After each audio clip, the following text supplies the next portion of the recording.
Hello. Karur மாவட்டத்தில் அண்ணன் செந்தமிழன் சீமான் அவர்கள் இன்னும் சிறிது நேரத்தில் எழுச்சி உரையாற்றிருக்கிறார். அதற்கு முன்பு அண்ணனின் தம்பிகள் உரையாற்றுகிறோம். கரூர் மாவட்டத்தில் ஏகப்பட்ட வளங்கள் இருக்கிறது. அதையெல்லாம் தாண்டி அந்த வளங்களை பாதுகாக்கிறத தாண்டி வளங்களை கைவிட்டு இலவசத்துக்கு கையேந்தி நிற்கிறோம் கரூர் மக்கள். சட்டவிரோதமான கல்குவாரிகள் நடக்குது, ஆனால் கண்டுக்காமல் நம்ம இலவசத்துக்கு கையேந்துறோம். சட்டவிரோதமாக மணல் வாரப்படுது, ஆனால் நம்ம கூச்சமே இல்லாமல் கை நீட்டி இலவசத்துக்காக ஏங்கி நிற்கிறோம். நம்ம அமராவதி ஆறு பார்த்தீங்கன்னா தெரியும், சீம கருவேல மரம் முளைஞ்சு ஒரு மீனவர்கள் மீன் பிடிக்க போக முடியாது. ஒரு வலை வீசினா கூட வலை கிழிஞ்சிடும். ஃபுல்லாக பார்த்தீங்கன்னா சீம கருவேல மரம் பார்த்தீங்கன்னா ஃபுல்லாக முளைஞ்சிருக்கும். அங்கேருந்து நீங்கள் குடி தண்ணியாக கூட எடுக்க முடியாது. ஒரு போர் போட்டிங்கன்னா அந்த இடத்துல சாய கழிவு தான் இருக்கும். எப்பாவது தண்ணி வரும், மழை பெஞ்சதுன்னா மேட்டூர் அணையில் தண்ணி திறந்து விட்டாங்கன்னு எப்பாவது தண்ணி வரும். அந்த தண்ணி நீங்கள் தெரிஞ்சோ தெரியாமல் குடிச்சாவோ குளிச்சாவோ உங்களுக்கு அலர்ஜி ஆயிரும். அந்த அளவுக்கு அந்த ஆறு செத்து போய் கிடக்கு. ஆற்று மணல் சுத்தமாக கிடையாது.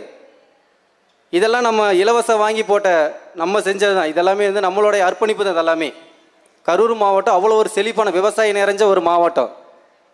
எவ்வளவோ காலி இடங்கள் இருக்குது, அதுக்கு ஒரு பாசன வாய்க்கால் கொண்டு வரலாம், அந்த இடத்த ஒரு பாசன வயல்வெளியாக மாற்றலாம் அப்படிங்கிற திட்டமெல்லாம் கிடையாது. இருக்கக்கூடிய பாசனம் எப்படி அழிக்கலாம், எப்படி அது வந்து விளைநிலங்களாக மாற்றலாம், ஆறுகளை எப்படி நம்ம குழி பறித்து பாசன வாய்க்காலுக்கு எட்டாத அளவிற்கு எப்படி ஆற்று கீழே கொண்டு போகலாம், அதுக்கான திட்டங்கள் வந்து தான் நடந்துகிட்ருக்கு.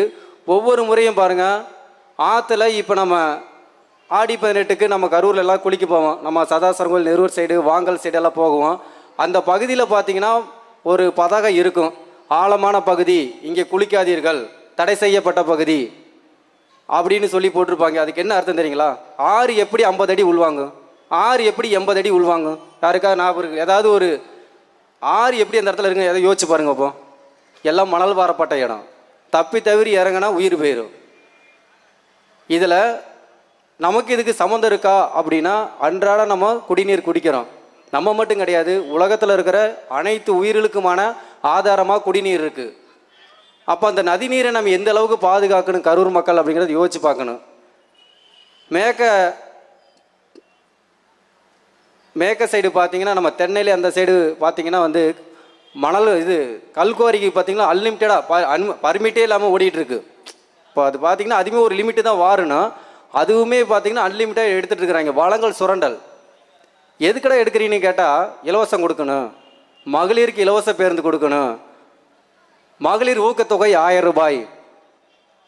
இதே கரூர் மக்கள்கிட்ட நான் உங்கள்கிட்ட ஒரு கேள்வி கேட்குறேன்.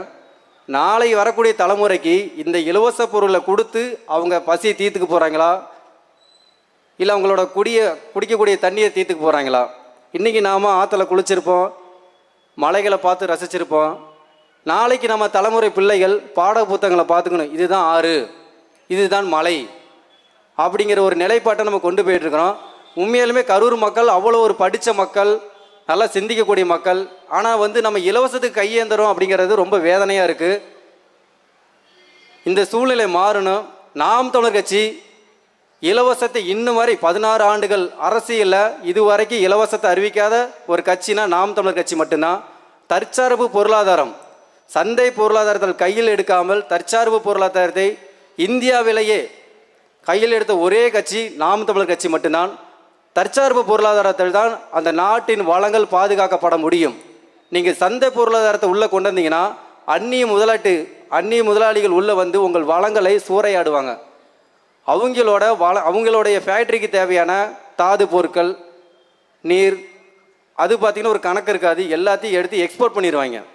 ஆனால் நீங்கள் தற்சார்பு பொருளை போனீங்கன்னா உங்கள் தேவைக்கு வளங்களை பாதிப்பு அடையாத உங்கள்கிட்ட இருக்கக்கூடிய வளங்களை பாதுகாத்து தொழிற்சாலைகள் அமைக்க முடியும். அதை தான் அண்ணா சொல்கிறாரு, விவசாயத்தை நான் அரசு பணி ஆக்குவேன் அப்படிங்கிற. அப்படி விவசாயத்தை அரசு பணி ஆக்கணும் அப்படின்னு சொன்னால் எல்லாம் சிரிக்கிறாங்க. ஏன் சிரிக்கிறாங்கன்னு தெரியல. விவசாயம் வந்து அதாவது எந்த தொழில் வேணாலும் நடக்காமல் போகலாம், அந்த தொழில் வந்து காணாமல் கூட போகலாம். ஆனால் விவசாயம் காணாமல் போனால் உயிரினம் இங்கே வாழ முடியாது. அதை நம்ம எல்லாருமே புரிஞ்சுக்கணும். 2026 தேர்தல் நாம் தமிழர் கட்சி கரூர் மாவட்டத்தில் வெற்றி பெற்றால் உறுதியாக சட்டவிரோத கல்குவாரிகள் தடுத்து நிறுத்தப்படும். இருக்கக்கூடிய கொஞ்ச நஞ்ச 20% ஆறுகளாவது பாதுகாக்கப்படும்.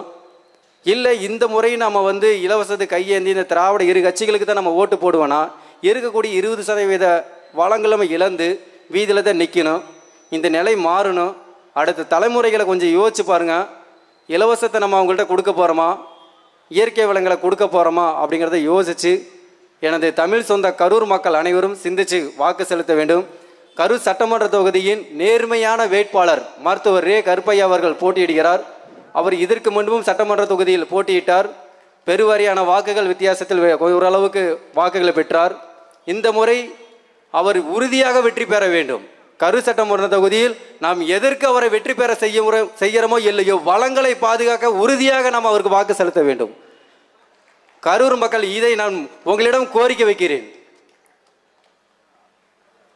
அதே போன்று அரவக்குறிச்சி சட்டமன்ற தொகுதியின் இளம் வேட்பாளர் மருத்துவர் நரேன், ரஷ்யாவில் படித்து வந்த ஒரு இளம் வேட்பாளர் முதல் தேர்தலை சந்திக்கிறார். அவர் பார்த்தீங்கன்னா காலையில் போஸ்ட் ஓட்டுறாப்படிங்க, காலையில் போய் போஸ்ட் ஓட்டுறாப்படி, அவர் பகுதியில் போஸ்ட் ஓட்டுறாப்படி, ஒரு பிரச்சனைனா போய் நிற்கிறாப்படி. ஒரு மருத்துவருக்கு படித்த ஒரு இளைஞர் இளம் வேட்பாளர், அவருடைய பின் அடுத்தது அவர் பேசுவாப்படி கேளுங்க. அவ்வளோ ஒரு அருமையாக பேசுவார். இப்போ அவரெல்லாம் பார்த்தீங்கன்னா அவர் மருத்துவர் படிச்சுட்டு அவரோட பணியை பார்க்கலாம். ஆனால் நம்ம மக்களுக்கு ஒரு நல்லது செய்யணும். அவங்க அரவக்குறிச்சியிலே பார்த்தீங்கன்னா ஒரு ஆறு இருக்குது. ஆறு சுத்தமாக பார்த்தீங்கன்னா சாய கழிவுகள் ஓடிட்டு இருக்கு. அது ஒரு வீடியோவே எடுத்து போட்டால் அப்படி எந்த மாவட்டத்தில் தமிழ்நாட்டில் இருக்கிற 32 ஆறு நாசமாக இருக்குது. அந்த ஆற்றுல நீங்கள் தண்ணி ஒரு சொட்டு தண்ணி எடுத்து குடிச்சிங்கன்னா முடிஞ்சுது. ஆர்ஓ தண்ணி நம்ம குடிப்புன்னு என்றைக்கா கனவு கண்டாங்களா? ஃபில்ட்ரு பண்ணி தான் மேலே குளிக்கணும் அப்படிங்கிற கட்டாயத்தை கொண்டு வந்துடுவாங்க. எல்லார் வீட்லேயுமே பிளான்ட் போட்டுக்குங்க, பிளான்ட் போட்டு குளிங்க, டைரெக்டாக குளிச்சிடாதீங்க, ஸ்கின் ப்ராப்ளம் வந்துடும், ஸ்கின் ட்ராக்டர் எடுத்து அடுத்து போகணும் அப்படிங்கிற கட்டாயத்துக்கு வந்துடுவாங்க. அதே மேலே பார்த்தீங்கன்னா நம்ம கிருஷ்ணவா தொகுதி ஒரு நடுத்தர குடும்பம் தான். அவங்க வை சத்யாய் முதுநிலை பட்டதாரி அவர்கள் போட்டிடுறாங்க. குளித்தலை சட்டமன்ற தொகுதி வழக்கறிஞர் நன்மாறன் அவர்கள் போட்டிடுறாங்க. இப்படி படித்த பிள்ளைங்க 4 சட்டமன்ற தொகுதியிலையும் சமரசமே இல்லாமல் நிற்கிறாங்க. இலவசத்துக்கு கையேந்தாமல் உங்களை கையேந்த விட நிலை இல்லாத அவங்க உங்களை சந்திக்கிறாங்க. அவங்களுக்கு வாக்கு செலுத்துங்க. 2026 தேர்தல் கட்டாயமாக தமிழ் தேசியம் வெல்ல வேண்டும். இதில் கரூர் மாவட்டம் முதல் வெற்றியாக அமையட்டும். நாம் தமிழர்.